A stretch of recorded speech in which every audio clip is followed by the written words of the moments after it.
A man walks into a bank and deposits his salary of £1,000 in cash.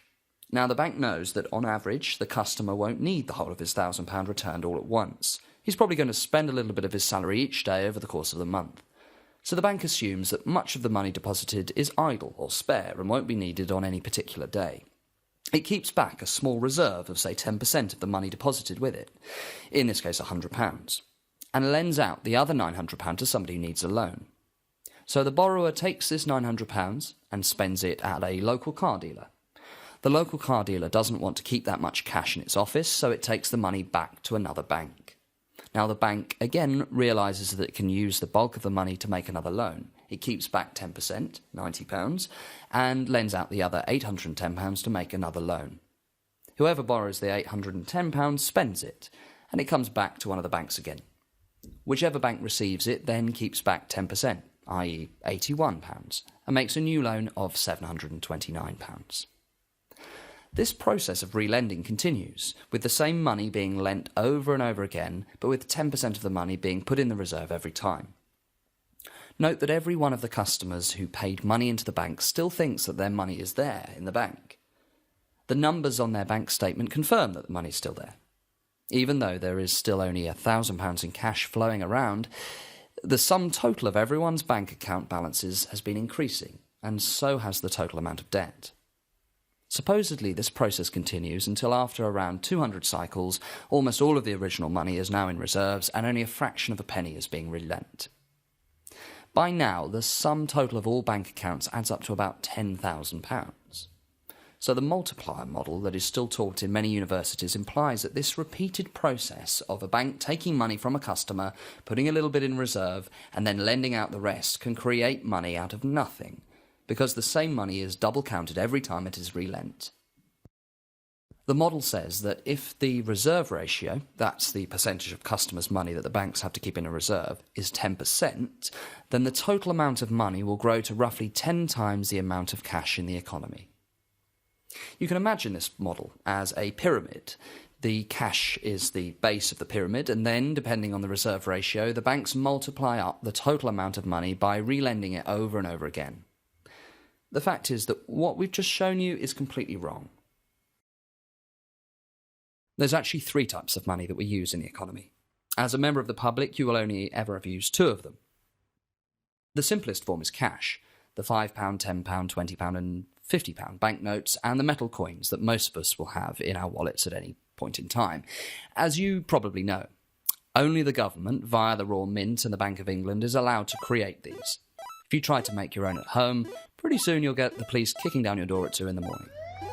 So, now imagine that you need to pay your rent and your landlord has an account with a different bank to you.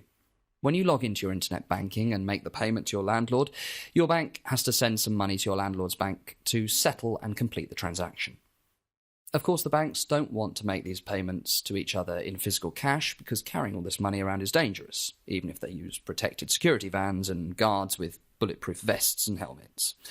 So, instead, they use a type of electronic money, which is called central bank reserves. Remember that name, because we'll be using it a lot in this video. Central bank reserves are effectively an electronic version of cash, and banks use these electronic central bank reserves to make payments to each other. The central bank reserves are created by the Bank of England. We'll cover how later on, and they can only be stored in accounts that the big banks have with the Bank of England. To get one of these bank accounts at the Bank of England, you have to be a bank. So, as members of the public, we can't get our hands on any central bank reserves. We just have to use the physical cash. So the first 2 types of money are 1, cash, and 2, central bank reserves. Remember that central bank reserves are like an electronic version of cash that only the banks can use to make payments between themselves. The third type of money is a type of money that isn't created by the Bank of England, the Royal Mint, or any other part of government. This third type of money is the type of money that's in your bank account right now. This money is just numbers in a computer system.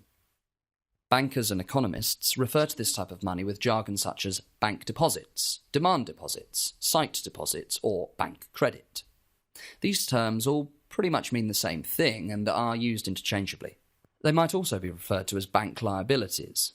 This is the accounting term, because this money is a liability of the bank to you, i.e. it's what the bank needs to repay you at some point in the future. Now, in a legal sense, the numbers in your account aren't really money at all. But despite that, they serve exactly the same purpose as the £10 and £20 notes that you might hold in your wallet. It's this type of electronic bank deposit money that now makes up over 97% of all the money used in the UK economy. Less than 3% of the money supply is cash created by the government.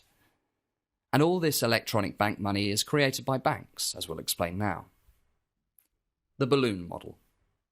Let's revisit the multiplier model that we saw in the last video. Remember that it describes the money system as having a base of base money. In the simplified version, the base is made up of cash. In reality, it's not just cash in this base, it's also the electronic central bank reserves that banks keep in their accounts at the Bank of England. But it's true that this base is made up of money, either cash or electronic, that was created by either the Bank of England or the Royal Mint. Now let's look at the top of the pyramid. The rest of the pyramid is made up of the third type of money, the electronic bank-created money. So the pyramid is split up into a base of government-created money and a tower of bank-created money on top. Remember that we said this pyramid in theory is limited by the reserve ratio? Well, there is no reserve ratio, and there hasn't been for years. This means that the total amount of money in the economy isn't really limited. It can keep expanding without coming to a point at the top.